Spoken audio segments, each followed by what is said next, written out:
What's up, everybody? We're back. Now, I know a couple videos ago I was promising something a little more British with V12. And, well, unfortunately that V12 turned out to be quite broken. But today, instead, I've got you something British with a V8. 4.7 liter V8, actually, with 420 horsepower, about 350 pound-feet of torque, and a cloth roof. If you haven't guessed it by now, or seen in the title or thumbnail, this is a 2009 Aston Martin Vantage Roadster. This is one of those cars that I think kind of gets overlooked now.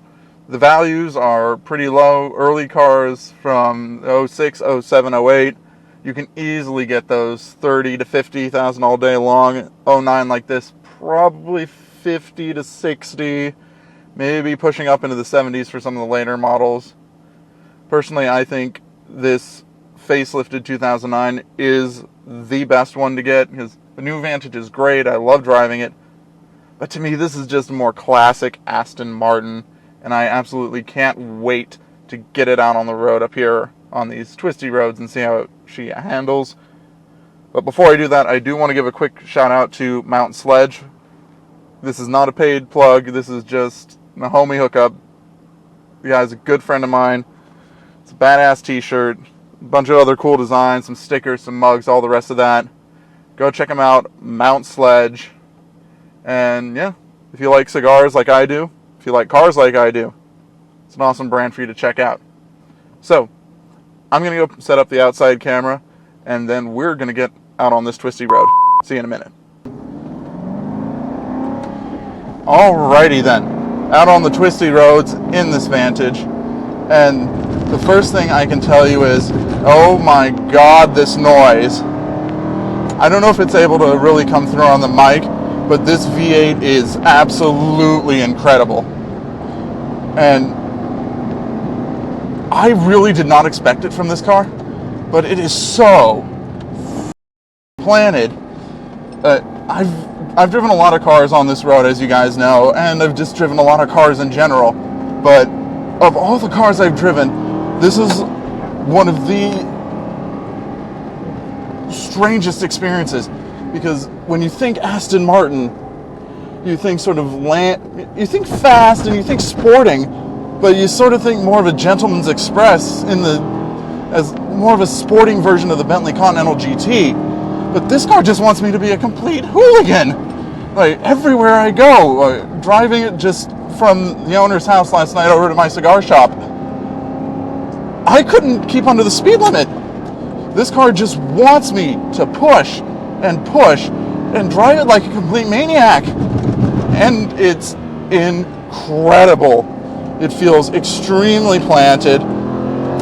The engine, as I said, sounds glorious. And it just encourages you to misbehave. But it gives you so much confidence when you are misbehaving that you're not worried that if something happens, you can't get out of the way and, stop in time for, heaven forbid, the worst. I gotta go do that again. Now, the figures estimated are about, 4.5 seconds to 60s on these updated models. And, by today's standards, that's not the quickest thing in the world, but it's still flippin' fast. And it's honestly more than enough, because, that F12 I reviewed way back in the day, driving it on this road, it's a bit sketchy, because you can't really milk it. If you're really hammering it, you're absolutely going to get silver bracelets, and you're going to risk hurting some of these bicyclists that are there, even if they are greeting up the lanes. But this car, I think, is just the right size and just the right speed to be able to hoon it like that. Like I said, without risking jail, without really putting your life or, God forbid, somebody else's life in danger. Because it's not too fast. It's imminently controllable, even if it does encourage you to be a complete hooligan. And I think that's also really down to extremely direct and responsive steering. I remember cruising at home last night. I was thinking it felt a little heavy on the freeway, even in comfort mode. But having just done that, I am deeply, deeply impressed by it. Oh, I need to come down a little bit from that, but truly a fantastic driver's experience in this car. Maybe not on the level of, say, 348 or some of the proper vintage analog cars, but for a modern car, it's damn close. Now I'm going to jump off this twisty road. We're coming to the bottom here, and now we've sort of gotten all the sporting dynamics out of the way. I think some proper road testing and more real-world stuff is in order. And on a normal road, I'm actually happy to report that the Vantage is surprisingly comfortable. It is sporty and it does ride a little rough, but it's no rougher than, sort of a cheap car. It's no Bentley, but you're not getting bounced around like by a Ferrari or even a Lamborghini would. So that's definitely a bonus to this car. If you are looking at sort of I want a supercar that I can use regularly, definitely bonus points to the Aston for being able to actually have a suspension that does both. In addition, like I said, the steering is a bit heavy, but personally I like that. It makes you feel a lot more in control of the vehicle at all times. And if you are somebody who just loves to drive and wants their car to do both, it gives you such great steering feel up on that road that you don't mind feeling a bit heavy, and really it's not lightening up when you're cruising. Things that I don't like when cruising is the gearbox. This is a Magneti Marelli system, similar to the ones that Ferrari had in the area, the single clutch paddle shift F1 gearbox, and it's a mixed bag, really. I say because in automatic mode, I'll give you an example. I was switching between freeways on my way back, and I was in just regular automatic mode as I tried to merge onto my second freeway, and I could just feel the gearbox didn't know what gear it wanted. I started to, put my foot down to match oncoming traffic speeds and all that, and it just sort of got a little sluggish. It just wasn't quite right. But when you say screw that and just drive it around like it is a manual car and you're pulling the paddles at every gear shift, it's still jerky, but it's nowhere near as problematic as people want to make it out to be. I think that's also, as I mentioned with the Maserati video way back, because that car does kind of sit in the same area, price-wise, and when it was new, price-wise as well. When you look back at it as a 12-year-old car, you're not as annoyed by the gearbox being a little dim or fiddly electronics. Yeah, we all know Volvo navigation system, it's garbage, but who cares? It's not the point. And again, the gearbox, I actually don't hate it driving hard, because yes, it sort of jerks you around a little bit, but call me masochistic, call me weird, I actually kind of like being thrown around a little bit because it just adds to the visceral experience of this car. And I know I've said in reviews, at least in written reviews, that the Bentley Continental is a British muscle car, and I think that's still accurate, but I think this Aston Martin is very much a British pony car. It's smaller, it's lighter, but it still feels a little unhinged when you poke it, and it is just such a fun car. It is very flawed. Reliability is always going to be a question with an Aston Martin. Like I said, the GPS unit is absolute garbage, but then again, we're all going to use Waze, Apple Maps, Google Maps, or something like that from our phone anyway. does have iPod connectivity, and there are, Bluetooth adapters or little adapters to go to the new plug. There's USB, there's auxiliary, so you can have your music. The system is excellent. I would know I was blasting all the 007 theme songs all night. Air conditioning, I don't think there are actually heated seats, at least that I can find, which is odd, but really, is that gonna bother you all that much? And of course, you have the best air conditioning right here. Of course, for sound quality, I do have the roof up right now, but this is one of those cars that when you have a nice summer day like today is, and you're not trying to capture audio, you're going to have this roof off. Oh my word, I think I've come up on a challenge Stradale. I have. Now, of course, he would blow me out of the water if I was to actually try to race him, but can't stop us from having a little fun. I just wanted to say hi. Oh, I think I know that guy. Now, I know I shouldn't be chasing him and fooling around, but this is the kind of car this is. This Aston Martin, it doesn't have that old man reputation, or it doesn't want that old man reputation that other Astons have. It's really, really a barrel of fun to drive. I can't say this enough. Other notes, styling-wise, I don't think this is the prettiest Aston from this era. Yes, it is a shrunken DB9, which in some ways is very good, because the DB9 is absolutely gorgeous. It's one of the most beautiful cars of the modern era. But it's also a little flawed, because when you shrunk that design, you lost some of those beautiful proportions that Heinrich Fisker penned for it. And, well, that kind of misses the point. That said, do you really care all that much?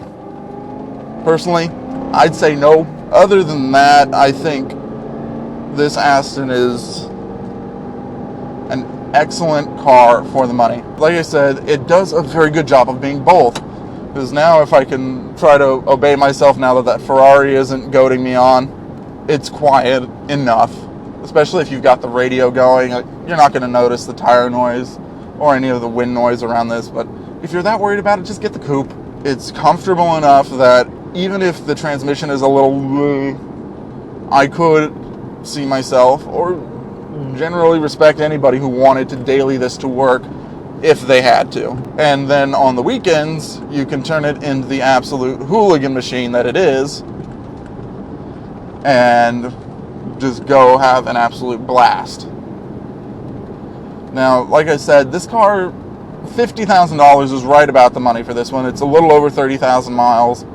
It's an 09. It does have the gorgeous motion control unit, which is what they call their crystal key, which is a pain in the ass because it is $2,000 to replace.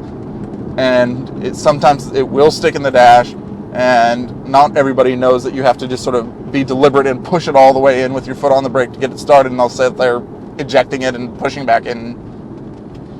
Stupid little fiddly thing from Aston Martin. But other than those, that sort of niggly stuff that just, could have been better from a company that perhaps had a little more money in the bank when they were developing a car. Other than that, it's just an absolute joy to drive this car. For $50,000, you're looking at this, you're looking at a Maserati Gran Turismo. That's honestly a really tough call. I think this one drives a little better.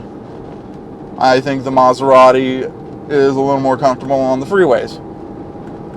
And of course, you do have Continental GT in there, but that one is very much just the comfortable. It's fun to drive, but it's, you're not going canyon carving in that. The Maserati, it's not as good at canyon carving as this, but it's better than the GT.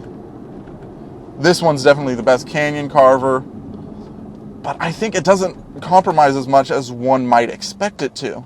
Other cars in this area for financial purposes, it's hard to think of anything. I mean, there's some vintage Ferraris, like lesser Nick 308s or 348s, and I absolutely adore those cars, but I do worry that if you're not spending, 70, 80 on one of those, you're probably getting a pup.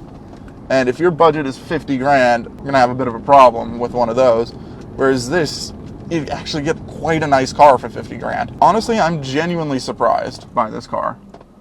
I think it's kind of important for guys like me who write reviews or do video reviews like these to sort of go back every so often and look at these more affordable, attainable cars with a more modern lens. Because, we can go watch Clarkson power sliding in back in 2009, or, we can watch, say, a Doug DeMuro video from when he had his 07, I think his was. But again, his was the 380 horsepower car, not the 420 horsepower. His was the manual, not the sport shift. And I think just being able to go back and look at these cars, especially as they start to near the bottom of their value curve, so that, people who are actually considering a car like this have a bit more of a modern take on it. And I think if you come into this car, wow, I've forgotten how much this car jumps when you turn off the comfort mode. But I digress. Getting back to it, taking a modern look at this car and cars like these, I think, is really important. And considering this car for what it is, relatively inexpensive way to get into your first exotic, I think this is one of those cars that is genuinely a barrel of fun, and something that, if you're looking to get into it, is an absolute excellent choice. Other final notes. Is it a true Aston Martin? I sort of went back on this. Cruising at home, it just felt like a car, which is good. But, you kind of want your supercar to feel special all the time. But then you drive it on a road like that road we were on earlier, and it just blew me away. So I don't necessarily think this is a traditional Aston in the old respect, where it feels like $1 million all the time. You feel like the coolest cat around. Because you do feel very, very cool pulling up anywhere in any Aston Martin, including this one. But I think this car is very much more for the driver. I've driven a couple of DB9s, 06, and I believe I also drove I think it was an 09, the first one I drove. And those, they feel a bit more like a driver's GT car, where canyon roads they can do, but they're more suited just to long-legged continent cruising.